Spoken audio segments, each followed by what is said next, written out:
All right, let's talk about something that feels like a real-life travel superpower. I'm talking about one simple phrase, just one sentence, that can unlock one of the most common things you'll do in China, paying for stuff. Seriously, this is going to completely change your experience. And I'm not exaggerating here. This isn't just a fun little tip. It is a total game changer. As our source material points out, getting this one line right can literally save you money, and maybe even more important, a whole lot of time and awkward confusion. It's the key to paying like you've been there a million times. So, let me set the scene for you. Just picture this, okay? You're in China, maybe wandering through the incredible streets of Shanghai. You pop into a convenience store, one of those super bright, clean places, just to grab a bottle of water. You walk up to the counter, feeling pretty good. So you're there, your phone's in your hand, you're all ready to pay, and then what? You kind of freeze, because there's no little machine to tap your card on. The cashier's just looking at you, waiting. What is the next move? It feels like a puzzle, right?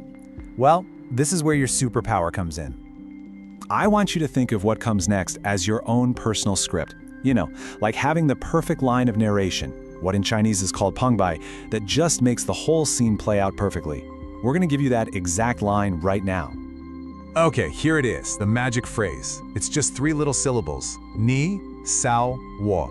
Let's break that down real quick. Ni means you, sao means scan, and wo means me. Put it all together, ni sao wo. You scan me. That's your script. That is the key to the whole puzzle. All right, so you've got the line, but how do you actually deliver it?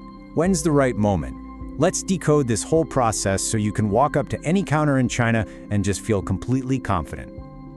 Honestly, the whole thing is incredibly simple. So, step 1, you just open your payment app, probably Alipay or WeChat Pay. Step 2, you bring up your own personal payment QR code on the screen. And now, for the big finale, the delivery of your line, you just look at the cashier and say with confidence, Ni sao wo. That is it.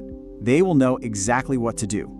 But you might be wondering, why is this one phrase so important? Why can't I just, tap my card like everywhere else? Well, it all comes down to the QR code culture in China.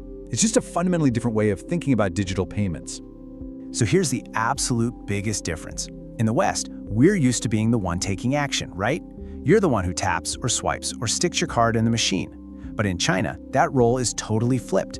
You just show your QR code and the cashier is the one who takes the action by scanning your phone. And that really is the heart of it. The whole dynamic of the transaction just shifts. It's no longer about you interacting with the machine, it's about the cashier interacting with you, or at least with your phone. And understanding that little cultural flip is what makes Ni Sao Wo so incredibly powerful. Okay, so let's rewind. Let's go back to our convenience store and see how this all plays out now that you know the secret. We've figured out the puzzle, we've learned the script, now it's your turn to put it into practice. So let's just recap one last time. The scene, you're at the convenience store counter. Your goal, pay for that water. And your line, your super important piece of dialogue, is Ni sao wo. It's simple, it's direct, and trust me, it's so effective. You've totally got this. So, to wrap this all up, let's make this interactive. You're standing there, water in one hand, phone in the other, QR code shining on the screen, the cashier's looking at you. So what do you say? Go on, say it out loud, practice it. Ni sao wo. This isn't just some random travel tip, it's your key to a much, much smoother trip.